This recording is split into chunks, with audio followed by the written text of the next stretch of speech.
Good evening. As you can tell, there is no music to this, and I'm not going into my usual spiel as I normally do. I just need to get this out.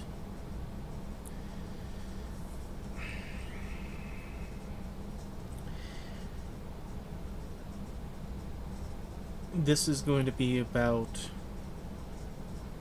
the self-immolation and subsequent death of Aaron Bushnell in front of the Israeli embassy. Before I get into what he last posted and his last words and his actions, I want to go into some background as to why this young man felt the need to protest in such an extreme manner. So forgive me, as I'm going to read some materials concerning the Israeli-Gaza Conflict. This is from the Daytona International Humanitarian Law Center. 2023 to 2024 hostilities and escalations of violence in the accounts of events. This account of events is based on available and verified facts at the time of the writing. The page reflects developments in the time period from October 7th, 2023 until January 7th, 2024. The detailed legal briefs on the 2023-2024 hostilities in Israel and Gaza, covering the time periods from October 7th until 8th of November 2023 is available there, so forth. I'll put the link into the description of this video, so you can actually look this up yourself. I'm not going to read all this, I'm just going to get into some of this. Overview. Casualties. As of January 7th, 2024, figures reported by the Gaza Ministry of Health, at least 22,835 Palestinians in Gaza have been killed, around 70% of whom were women and children, while around 58,416 others have been injured. Thousands more are feared trapped underneath rubble, and entire families have been wiped out. It is estimated that as of the 5th of January, 1,876 families have lost multiple family members. On November 6th, the UN Secretary General, Antonio Guterres, warned that Gaza is becoming a graveyard for children. The New York Times has reported that even according to the most conservative estimate of the reported Gaza casualty figures, the rate of death during Israel's assault has few precedents in this century. As of 7th of January, figures reported by Israeli authorities, according to Israel's media, more than 1,200 Israeli and foreign nationals in Israel have been killed, amongst them 36 children. 1,162 of them have been identified by name, around 5,400 others have been injured. 174 Israeli soldiers have been killed and 1,023 injured since the beginning of the ground operations in Gaza, according to Israeli sources.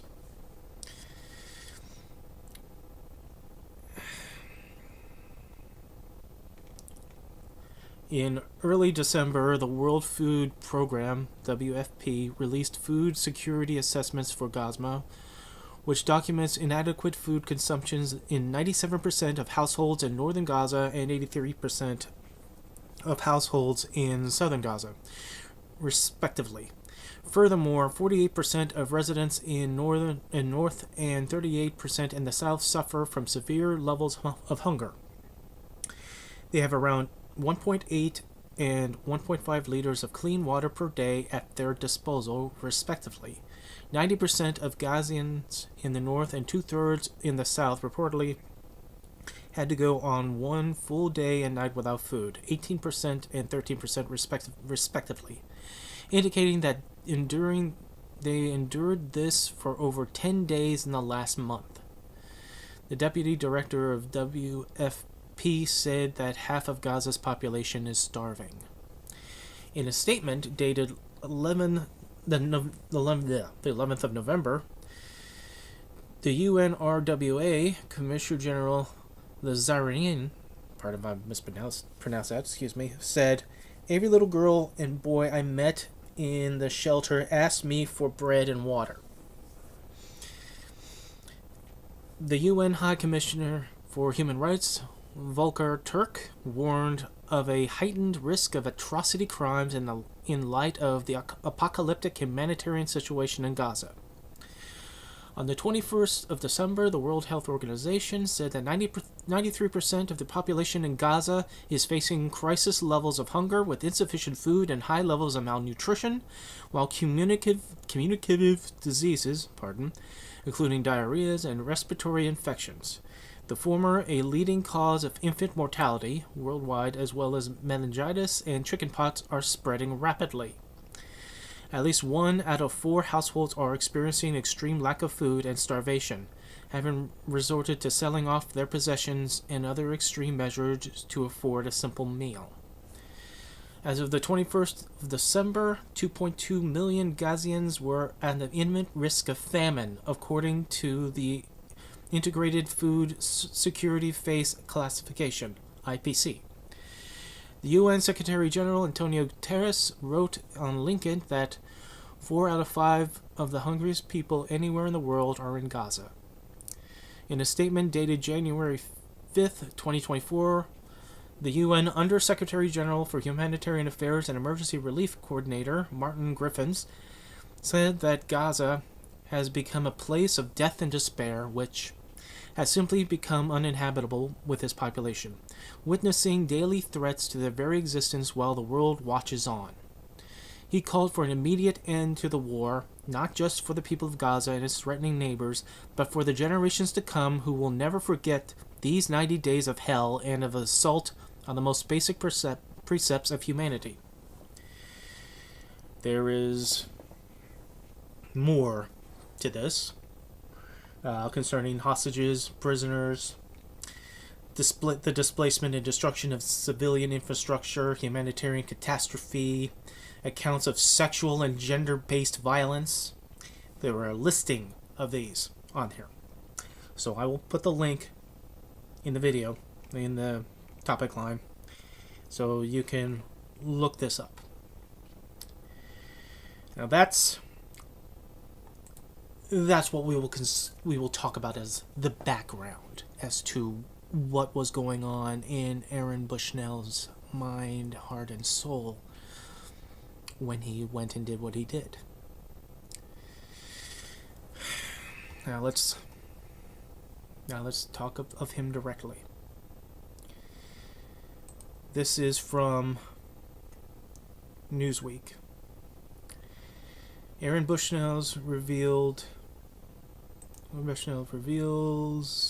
would if this thing is to get out of my way, reveals final message before self-immolation. A man who set himself on fire outside the Israeli embassy in Washington, D.C. in protest at Israel's war in Gaza posted a final message on Facebook. Aaron Bushnell, an active duty member of the United States Air Force, repeatedly yelled "Free Palestine" as he set himself alight in what he called an extreme act of protest on Sunday.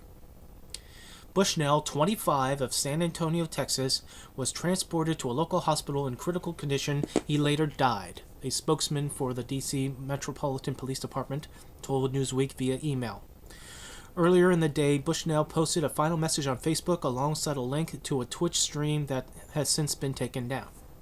He wrote, quote, Many of us like to ask ourselves, what would we do if I was alive during slavery, or the Jim Crow South, or apartheid?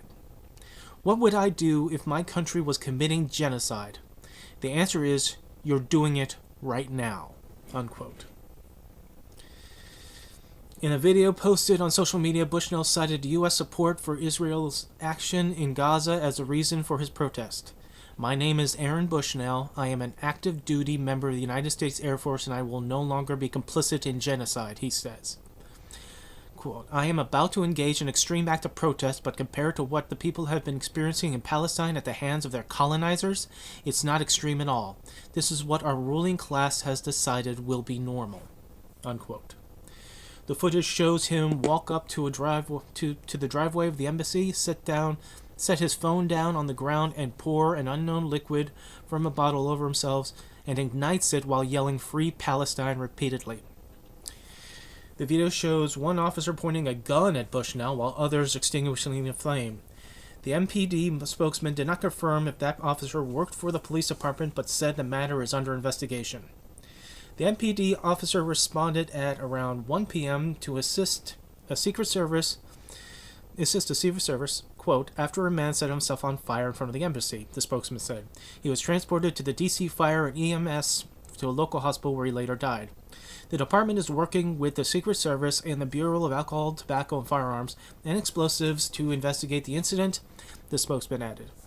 The Air Force said Bushnell was a cyber defense operations specialist with the 531st Intelligence Support Squadron at Joint Base San Antonio. Quote, when the tragedy like this occurs, every member of the Air Force feels it. Colonel Selena Noyes, commander of the 70th Intelligence Surveillance and Reconnaissance Wing, said, we extend our deepest sympathies to the family and friends of Senior Airman Bushnell.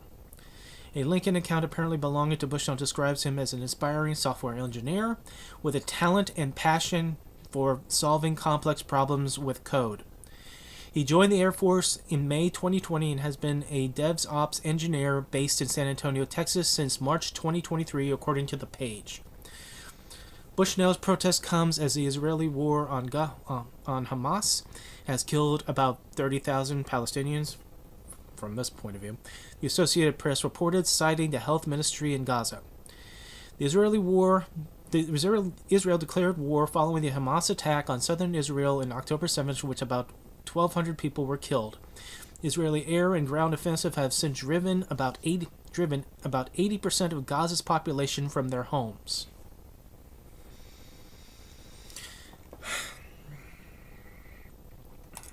Okay.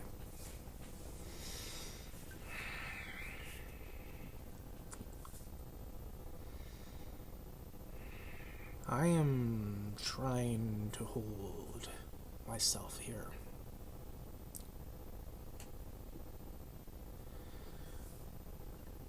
This did not need to come to this. And to think that this was just a one-time thing, you would be wrong, for apparently, in so many weeks, Aaron is the third. Another individual set himself on fire in Atlanta over this, and I hear another in Louisiana.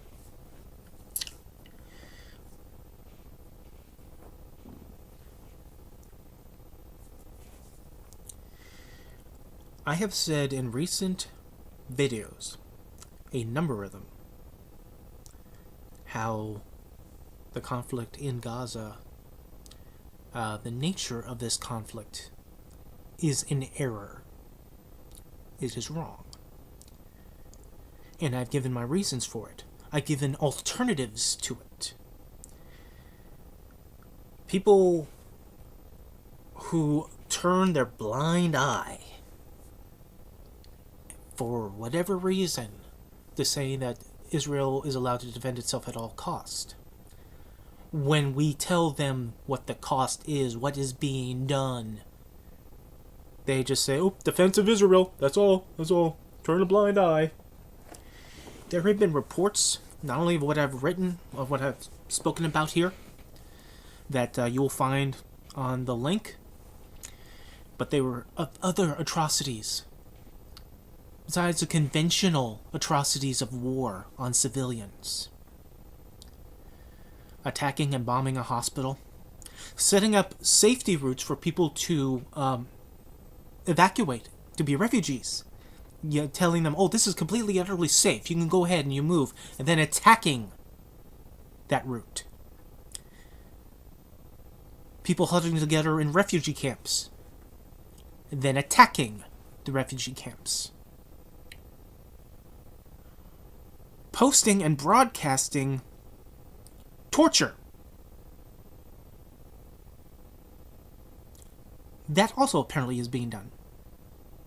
Please, for the love of God, tell me I'm wrong and prove that I'm wrong. I would rather be proven wrong about this, about these people being tortured and having that torture being broadcast to demoralize and terrorize the remaining populace. I want to be wrong about this. Please, for God's sake, tell me I'm wrong and prove it. Otherwise, giving me your spiel that Israel needs to be defended at all costs, go fuck yourself with that. And this is not me saying that Israel can't defend itself. Of course it can. Defend itself against what that attacked it, which would be Hamas. And despite the glossed over lazy ass bullshit that people say that, well, the Palestinians, the Palestinians all are with Hamas in one form or fashion, that they're all terrorists. What the fuck is that? They're all terrorists. Or they'll say that the Palestinians are just, they're the body shields, that we have to go through them in order to kill Hamas. That is nonsense. And I'll explain to you how nonsense. How this layman can explain to you that this is nonsense. Because I know that Israel has Mossad. I know our special forces would be delighted to help Mossad strike back at Hamas. The founder of Hamas's son is a collaborator who collaborated with the Israeli government against Hamas because he understood how evil Hamas was. There is no problem, in my mind, of going after Hamas for Hamas attacking them. But this is not what this is.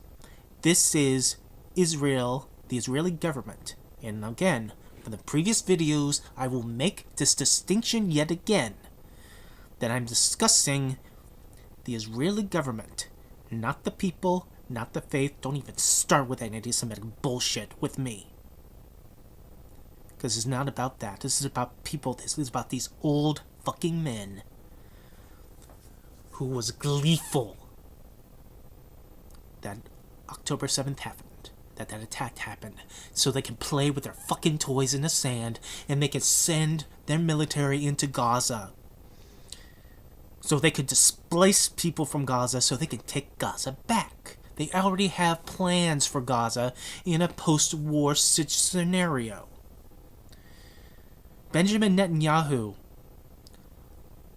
said it himself, that when discussing what is going to be the offensive into Gaza after October 7th, he says they will change the face of the Middle East. That is not the kind of rhetoric you expect from someone who's saying that he's defending his people, defending his country. It is not defense to turn Gaza into a wasteland, to kill 20,000+ people, civilians. It's not defense in attacking hospitals and refugee camps. It's not defense to cut off their needed resources like electricity and water, depriving them of food, blockading them so they would have no access to anything.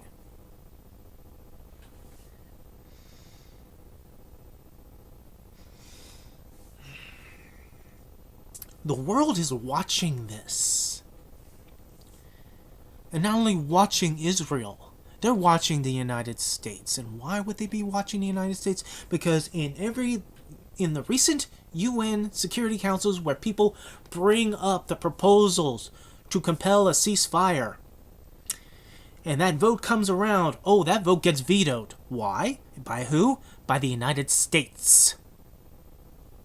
We are forcing the prolonging of this conflict, denying the resolutions of other countries of the UN that wants this to stop, that knows the difference between defense and a land grab invasion.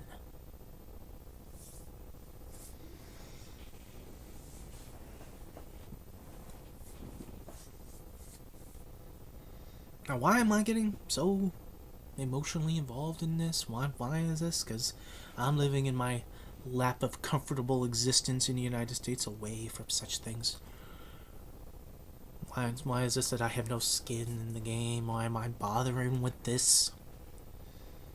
It should bother everyone.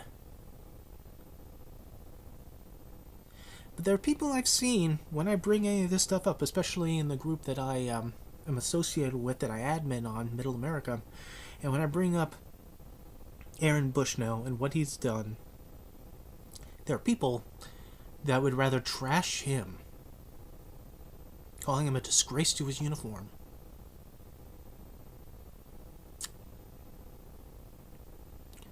Who says that he did that because he's a terrorist lover.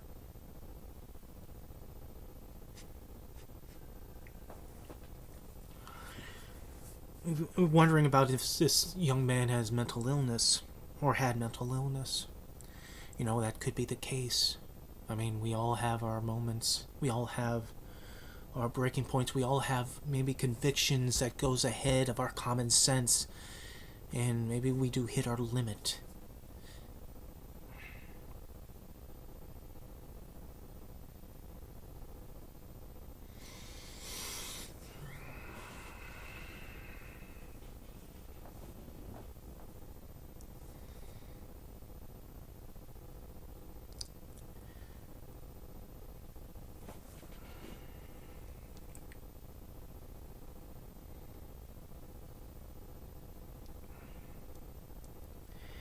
You know, as an American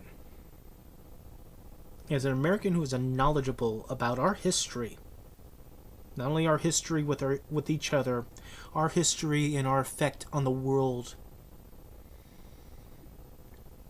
it's hard to square the circle how we could be such a great and noble society when we are backing atrocities like this. No matter what the intention would be, no matter what the, why we're doing this or not, what would we kid ourselves in our high epsilon of our government, or perhaps political groups, or how we associate one way or another. Whatever we are telling ourselves in our way to condone and justify what Israel is doing, what are these little fantasies that we are telling ourselves, that we are lulling ourselves into believing to justify this?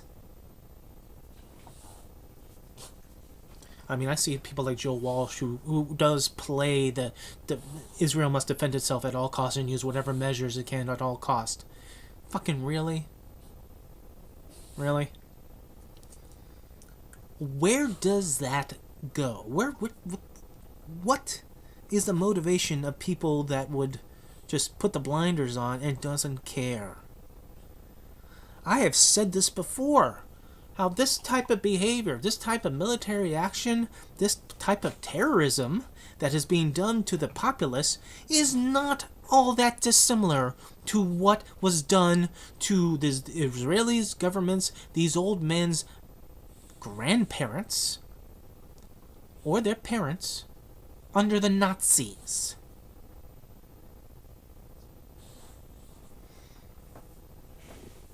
And if it wasn't done to them specifically, it was done to those other countries that they forcefully annexed before the United States decided to get off its ass of neutrality and put their skin in the game to help stop Nazism. Us and the communist Russians, and then we have to have our little fight with the communist Russians for about 70 fucking years in a Cold War.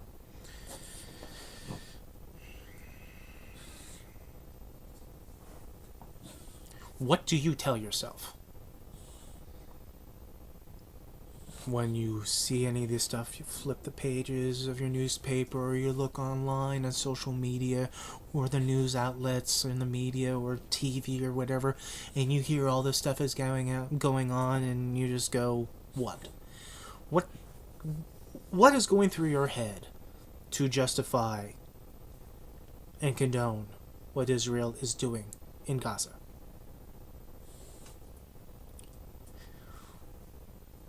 And better question, where is your line? Where is your line? Where is that line where it goes too far? That the Israeli government is going too far. That this is all out of bounds. Because over plus 20,000 dead? Starvation? Lack of food, lack of water, lack of electricity, attacking hospitals, torturing, sexual assaults, gender-based assaults, broadcasting tortures.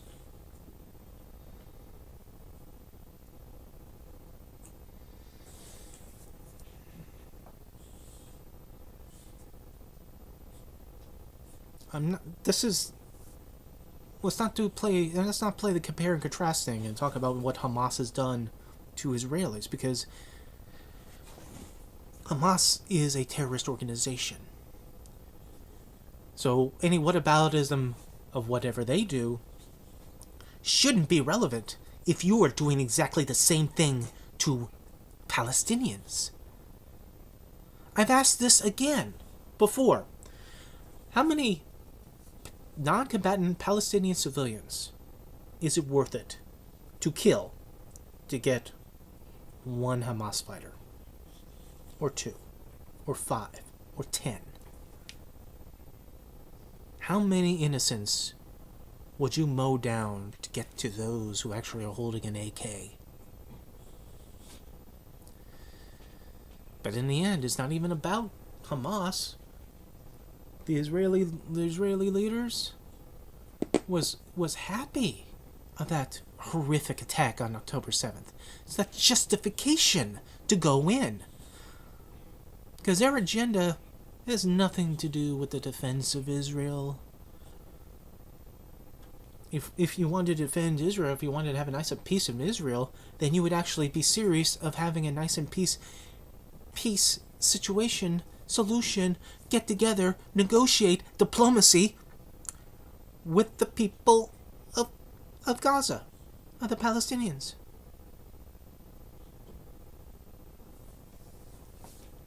But you don't want to do that. You're making plans post-war of what you're going to do with Gaza. I'm talking to the Israeli government again, not the people, because as much as the Palestinian people are victims of this, Israeli people are victims of this. The both civilian populations is caught in the middle. They're going to be looking at each other, and one of my favorite memes of this situation is the two sets of people between the line between Gaza and Israel. And one group of people saying, we're not Hamas. Any other group of people saying, we're not the Israeli government. We're not Benjamin Netanyahu. But both sides are in devastation. Because both sets of leaders are comfortably playing their war. And all y'all are pawns on their chessboard.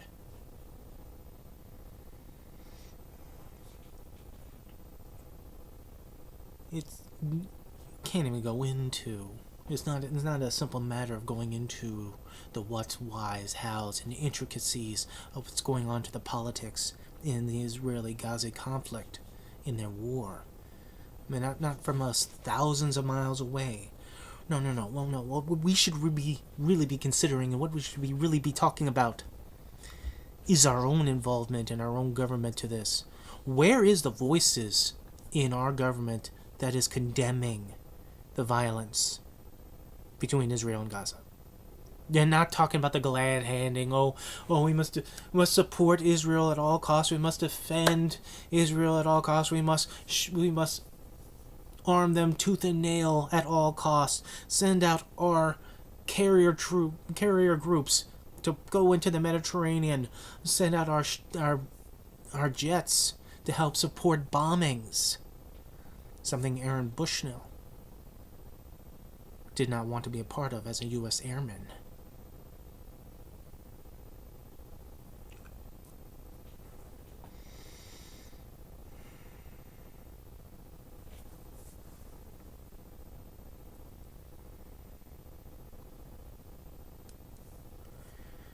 At the start of the Vietnam War, or how we got into the Vietnam War, Robert McNamara, who served under President Kennedy and then served under President Johnson after Kennedy's assassination, really pushed for the war in Vietnam. He made it a public statement of his support of going into the Vietnam War. You can find footage of him on Meet the Press back in those mid-60s, talking about how he was proud to be associated with the Vietnam War because he thought it was an important war. So he was a face of the government that was very gung-ho about getting into a conflict and a war in Vietnam. A quicker man drove across country to get to D.C.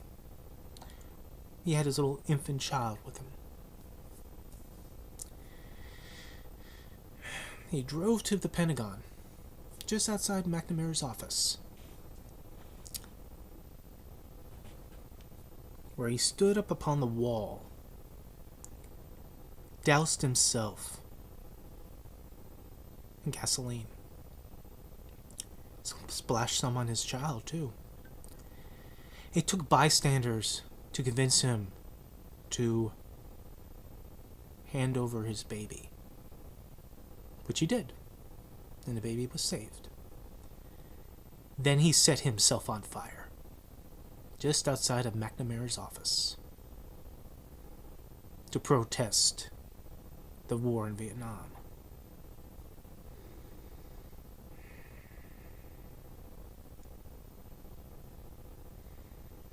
People in power and people who were supportive of the war just discounted him as being a nut, a maniac who almost burned his baby. And then at that point, we'll gloss over why he wanted to do such an insane act. Don't worry about the why. Just worry about the fact that he did it and what a horrible human being he was. He almost burned his baby alive. He almost killed his baby and himself.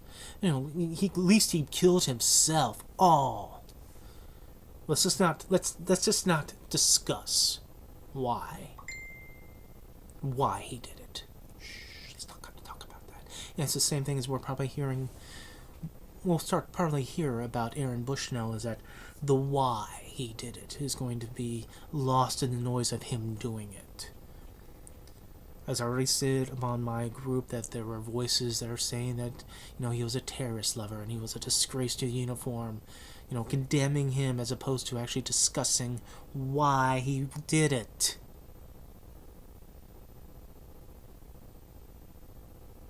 And is this what we're going to be doing from this point on? Is that anytime the story comes up, we're going to have people just discount why this 25-year-old man, half my age, decided to burn himself alive in front of the gates of the Israeli embassy. Let's not discuss why. Let's just say what bad person he is for doing that. What an insane person he was in doing that. Well, maybe we're living in an insane world, how we live in our luxury, and we don't bat an eye when we sign the checks to do support for the Israeli conflict to help Israel, the Israel government, to fund them, to keep their tank treads going. keep them supplied with guns and with airstrikes.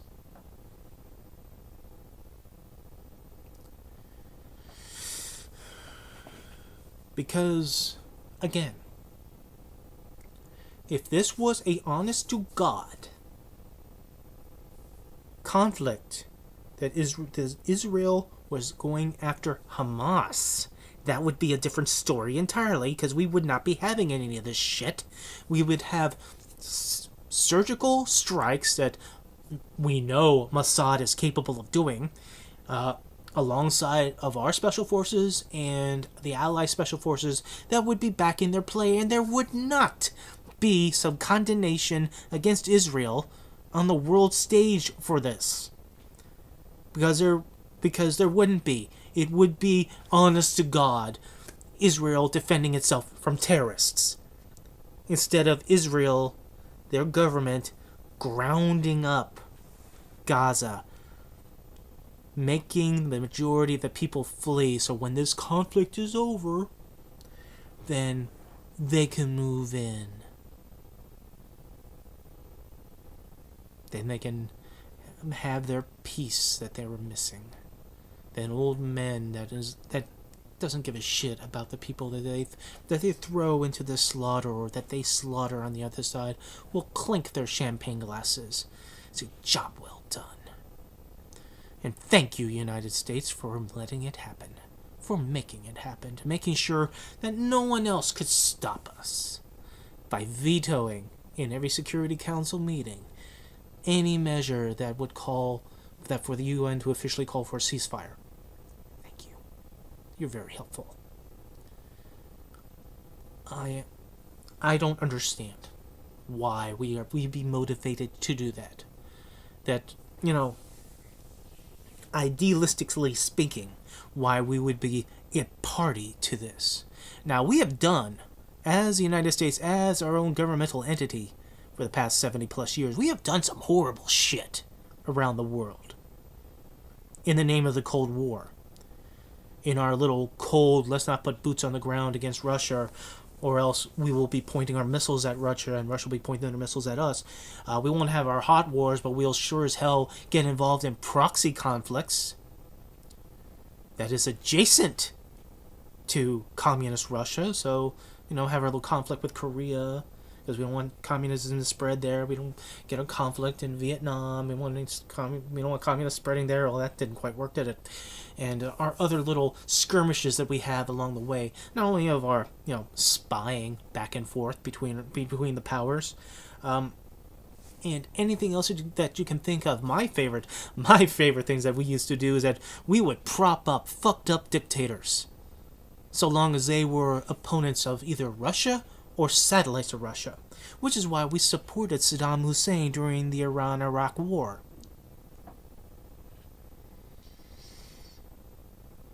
So we've done plenty of shit up to this point, and you would think we would learn about that, but this is probably one of the reasons why certain people in our government and political parties do not want us to have critical thinking abilities, so we do not want to have, really nuanced education in anything, because then the people might learn of what we have been doing, or what we've been allowing through our complacency and our tacit agreement of doing shit like this. So that when times like us supporting the Israeli government, we will just gloss that over, like we glossed over our involvements, positive and negative during the Cold War that we've done to other countries.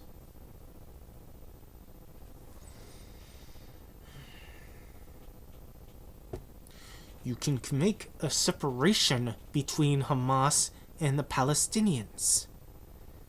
In fact, it would go over a whole lot better, humanitarianly speaking, probably globally speaking, if you treated Palestinians not like Hamas. That if you could separate them in your own thinking, in your own projection, that maybe if we were being humanitarian towards the Palestinians, that we give them respect, that we treat them with a little bit more kid gloves instead of beating the shit out of them and pissing on them when they're down, maybe those Palestinians could help us uncover Hamas.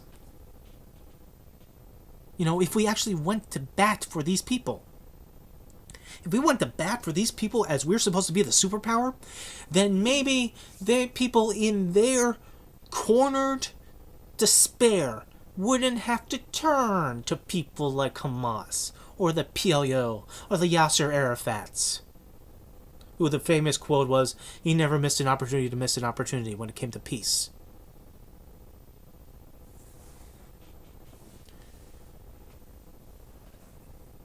Now, I'm not all that shy in my belief, in my support of Ukraine, even though a lot of issues that comes up with the Ukraine-Russia conflict is prevalent and is real and has to be discussed. That doesn't mean Russia has carte blanche to grind up Ukraine. But here's the eerie similarity to this. It's eerie. It's a little eerie, isn't it? How Russia invades Ukraine for real or imagined justifications. Israel invades Gaza for real and imagined reasons. In both cases, the tyrant always finds a pretext for its tyranny.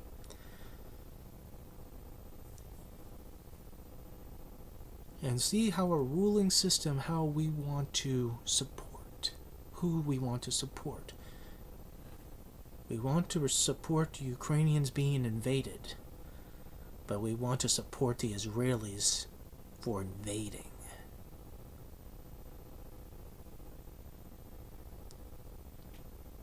Square that circle for me. Where is the compassion for the one, for the other? Now, there are people who do see the duality in this and recognize that there's a major problem in this, but their voice is a whole lot more quieter. They're little bitty mice compared to the loud, booming, proud voices, especially patriotic, especially political voices.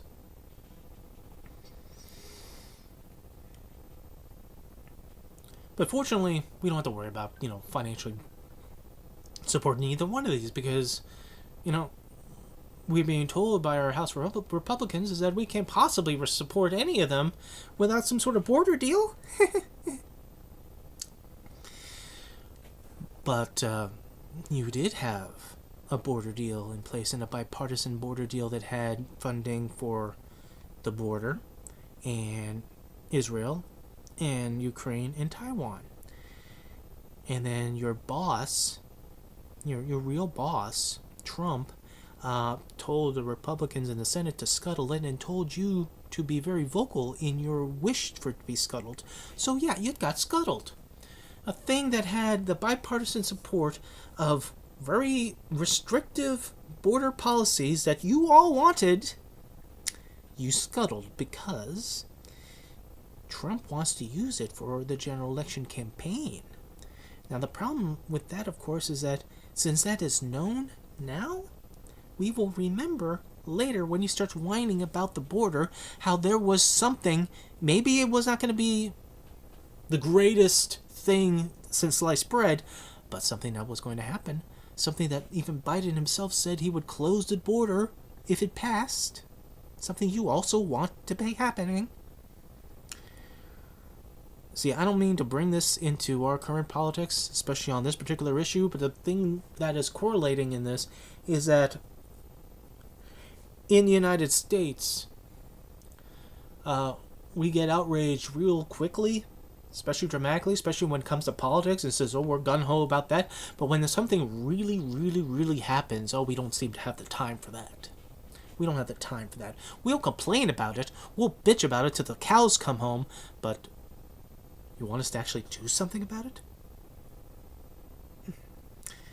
No, we don't want to do that. No, we don't want to condemn Israel, wholesale as a governmental stance for their barbarism. for their government's barbarism against Gaza in the guise of going after a terrorist organization within it? We don't want to do that because we wouldn't want to upset, we don't want to upset, donors that might pay for our campaigns. We don't want to do that. Same thing as that, we're really gung-ho about the border. The border is out of control. The invasion of these migrants are coming in. Fentanyl is everywhere. And then there's a situation that it might be some form of solution. We don't want any of that. No, we don't want any of that. No, we don't want. No, go away. I don't want that. No. We don't want to do anything until the election. Until our precious Don Don is in office. And then we'll totally get involved in doing something, which you didn't do anything in the last 4 years when Trump was in office. Outside of, continuing to strip children from parents and, trying to be draconian and dehumanizing so that you try to scare people from the border. So, again, there is a correlation between all that. Because our compassion and our empathy as a governmental entity, as the United States, and as those who are so politically minded, we will turn the blind eye if it's politically expedient for us.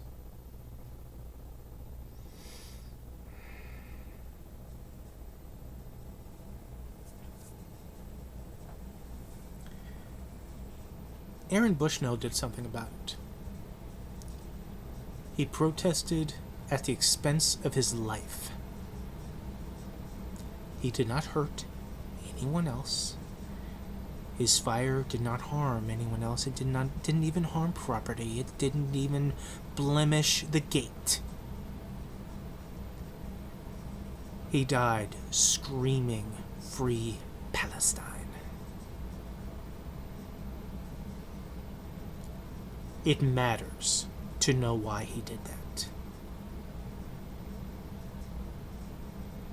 And if you can't understand why it's important for us to know, if you would rather just shove this under the carpet, just say that he's insane, it is a disgrace to his fucking uniform, that this was just a non-entity thing, don't even think about him, don't give him a single thought, he's not worth it.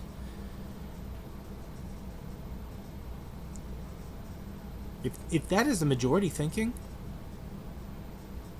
then none of us, any of us, should ever claim that we are some great noble society. No wonder we're scared to shit of critical race theory. So much so that we boogeyman people in thinking that teaching history is critical race theory. Because we don't want the next generations and the next generations to learn the obvious facts and truth that the shining city on the hill was built on the backs and the tears and the broken bodies of those that propped them up for centuries.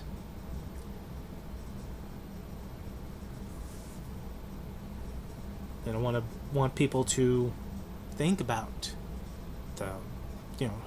our black eyes of our history, of what we did to turn 13 colonies into 50 states.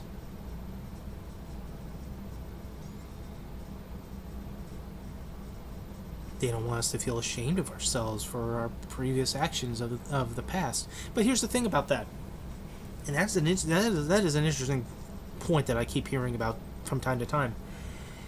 When you teach this type of history, when you teach the nuances of the positives and negatives of this country, then there won't be any shame. Why? Because we personally didn't do any of that shit. We recognize that evil has been done, that we are not absolutely, totally, 100% lawful good here. That evil acts have been done in the past, but we are trying to be better. We are trying. And the drive to try, to improve, to excel, to be exceptional, to be better than we were before should be something sacred that we should be trying to prop up. But we don't want to because we're scared. We're scared of what people might think of us, what your children might think of you, or your grandparents, or their grandparents, great-great-grandparents, or what was done in the past by some ancestor.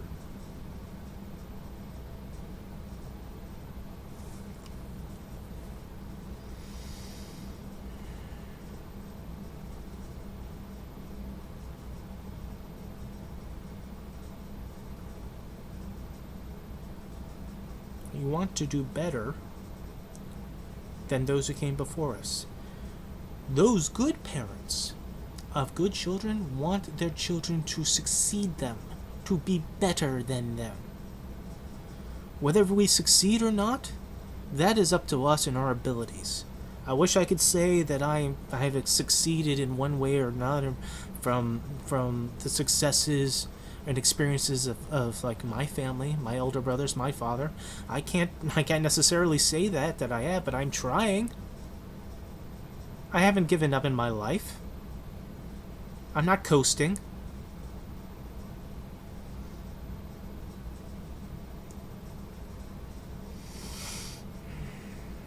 But if you don't want to try, if it's too hard of a burden to try in anything that could improve anything in this country concerned to us domestically or in foreign, that you don't want to try to have the nuance and understanding both sides of an issue when concerning the Israeli-Gaza conflict, that you don't really want to worry about, why you keep worrying about Palestinians? I mean, just why are you so whining about Palestinians? Yeah, they're all Hamas anyway. If you're that mind thinking, then you don't want to try anything. You're comfortable where you are. You don't want to be bothered.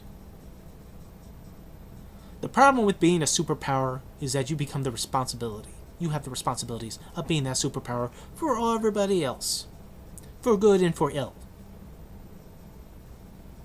You don't want that responsibility? Then let's decline our country to the point where we're no longer a superpower. I want to live in isolation, that we don't want to be bother anybody else with our bullshit, and not be bothered by anyone's bullshit? Fine. Pull everything back. Let the world rise or fall as it will, and we will sit in our little igloos and our little isolation bubbles and think happy thoughts and not wonder where the smoke is coming from.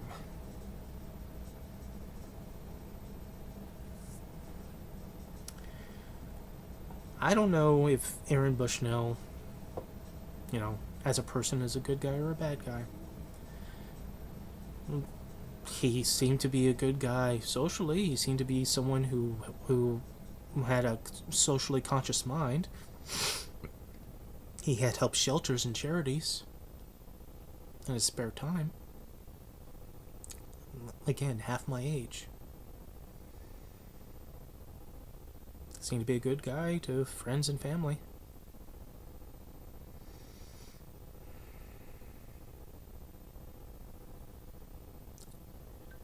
He felt that this conflict was worth his life to lose in protest. Whatever I do in my life, I will not have the bravery that he did in this last moment of pain and anguish, for a display of other people thousands of miles away in pain and anguish.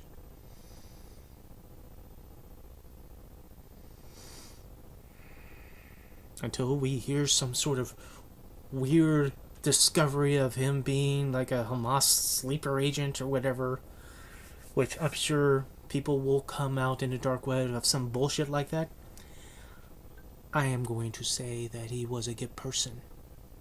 I will make the leap of faith that he was a good person. I am so sorry for him, for his family, and I'm so sorry for him that he felt the need that this was the only way to express himself in protest.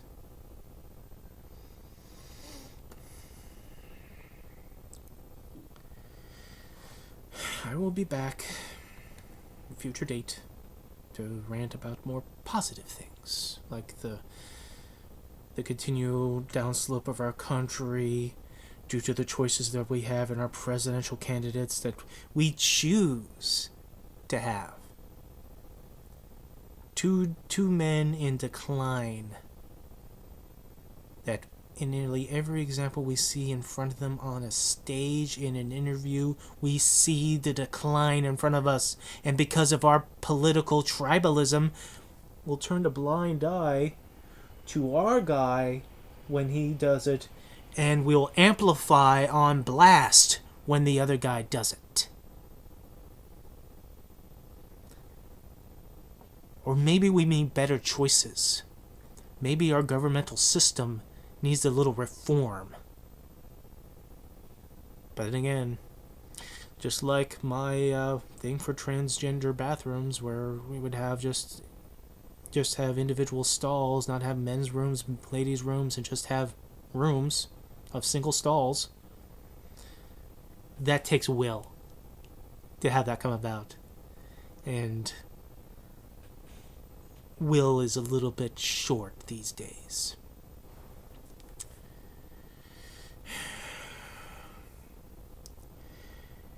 God bless those in Gaza trying to survive. God bless the Israeli people who have to endure not only the threat from beyond their border, threat from across the street, but threat for them being used as propaganda tools by their own government and using their faith as a shield. Don't say anything about the Israeli government. That'd be anti-Semitic. Ooh.